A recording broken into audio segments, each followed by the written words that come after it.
రాష్ట్ర ప్రజలందరికీ గణతంత్ర దినోత్సవ శుభాకాంక్షలు.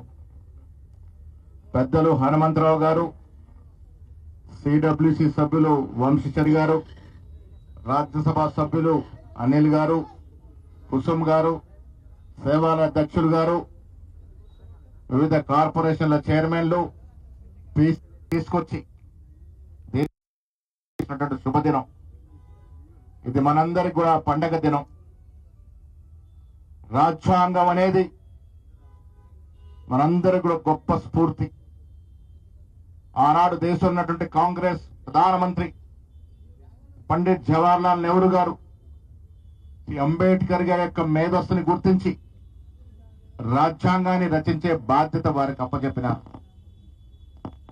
యావత్ ప్రపంచం గర్వించదగ్గ రాజ్యాంగాన్ని అంబేద్కర్ బృందం రచించి దేశానికి అంకితం చేసింది. ఆ రాజ్యాంగం వల్లే మన స్వేచ్ఛని అనుభవిస్తా ఉన్నాం. ఆ రాజ్యాంగమే మన స్వేచ్ఛకు రెక్కలిచ్చింది. ఆ రాజ్యాంగమే మన భావాలకి విలువనిచ్చింది. ఆ రాజ్యాంగమే మనకు మాట్లాడే హక్కునిచ్చింది.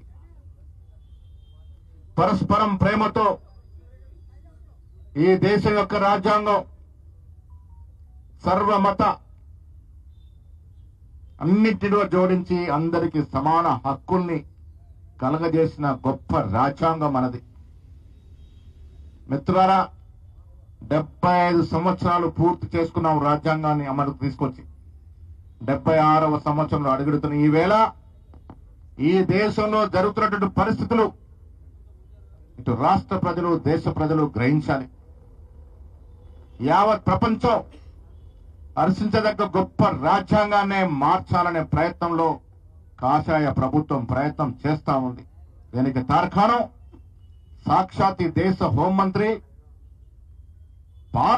నిండు పార్లమెంట్లో అంబేద్కర్ ని అవమానపరిస్తే దాన్ని ఖండించాల్సింది పోయిన ప్రధానమంత్రి దాని ఖితాబు ఇవ్వడం అంటే దీని వెనుక దురుద్దేశం సకలకి ఆమోదయోగ్యమైన రాజ్యాంగాన్ని మార్చి మనువాద రాజ్యాంగాన్ని తీసుకురావాలని, తద్వారా కాషాయ ఎజెండాని ఈ దేశానికి రుద్దాలని తీవ్రంగా ప్రయత్నం చేస్తున్నటువంటి బీజేపీ కుటిల యత్నంలో భాగంగానే అమిత్ షా ఉద్దేశపూర్వకంగా అంబేద్కర్ ని పార్లమెంట్ లో అవమానించడం జరిగింది. ఇది ఒక అంబేద్కర్ కి అవమానం కాదు, నిజమైన దేశ పౌరులందరినీ కూడా, ఈ రాజ్యాంగాన్ని మనస్ఫూర్తిగా నమ్మే పౌరులందరినీ కూడా అవమానపరచడం జరిగింది. మిత్రులారా, ఇలా దేశం ఇదే పరిస్థితి ఉంటే ఇలా ప్రపంచంలో గొప్ప దేశం అని చెప్పుకునే మనది కులాల పేరిట, మతాల పేరిట, ప్రాంతాల పేరిట విచ్ఛిన్నం చేసి వారి పబ్బం గడుపుకోవాలన్న ప్రయత్నం కేంద్రంలో ఉన్నటువంటి ప్రభుత్వం చేస్తా ఉన్నది.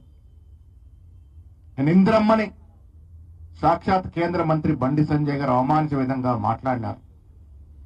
మిత్రులారే, దేశం కోసం గాంధీ కుటుంబం చేసిన త్యాగం ఇప్పటికి కూడా మరవలేనిది.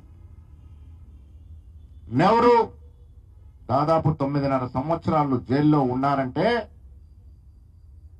ఈ దేశం కోసం ఆయన చేసిన త్యాగం ఏంటో మనకు అర్థమవుతుంది. 1-2 రోజులు జైలు పోతే బెయిల్ కోసం తాతలాడి ఈ సందర్భంలో 9.5 ఏళ్లు జైల్లో ఉండడం అంటే ఆషామాషి కాదు. దేశ సమగ్రత కోసం, దేశం ఒకటిగా ఉండాలని, తీవ్రవాదులు అణచివేయాలని తూటకు బలైన మహానీయురాయుడు ఇందిరా గాంధీ గారు. వారి పేరిట ఇలా ఇందిరమ్మ కార్యక్రమాన్ని ప్రారంభిస్తే బీజేపీ నాయకులే కడుపులో మంట పుడతా ఉంది. ఏ త్యాగము చేశాడు ఈ మోడీ? ఈ దేశం కోసం దాని చేసిన త్యాగం ఏమిటని అడుగుతా ఉన్నా.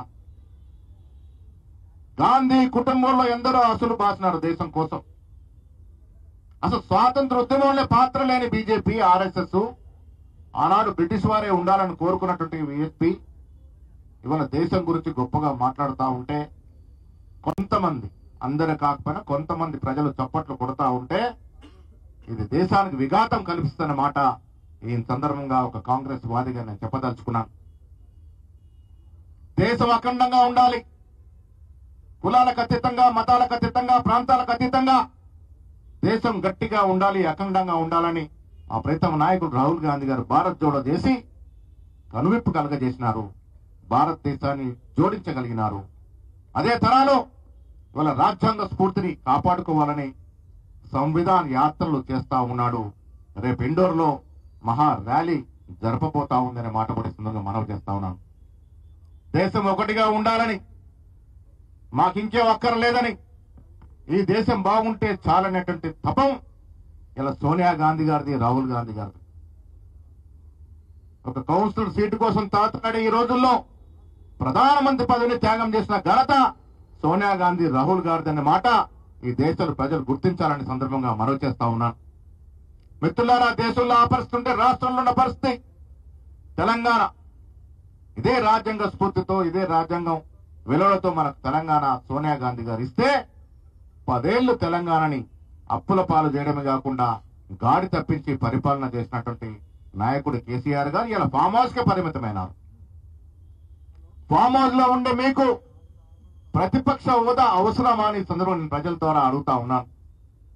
ప్రతిపక్ష పాత్ర పోషించలేని మీకు, ఫామ్ హౌస్ లోనే ఉండే మీకు ప్రతిపక్ష హోదా అవసరమా అని ప్రజలు ఇలా ప్రశ్నిస్తా ఉన్నారన్న మాట చెప్తా ఉన్నాను.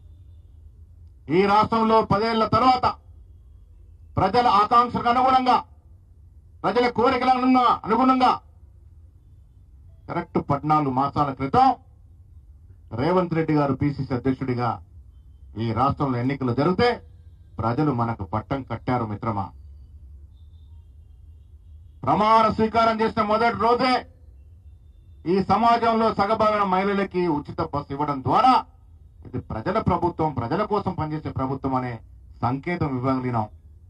ఉచిత బస్సుతో ప్రారంభమైన సంక్షేమం 10 లక్షల వరకు ఆరోగ్య బీమా గాని, 22,000 కోట్ల రుణమాఫీ గాని, సాగులో ఉండే ఎకరా భూమికి 12,000 చొప్పున రైతు భరోసా గాని, ఆత్మీయ భరోసా గాని ఇవాళ ప్రారంభించుకోబోయే 10 ఏళ్లు ఎదురు చూస్తున్నట్టు ఇందిరమ్మ ఇల్లు గాని, రేషన్ కార్డులు గాని, ఇదంతా కూడా ప్రజా సంక్షేమం, ప్రజల కోసం చేస్తున్నటువంటి సంక్షేమం.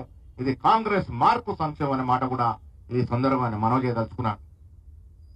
మిత్రుల 10 ఏళ్లు బీద జనం వేచి చూశారు.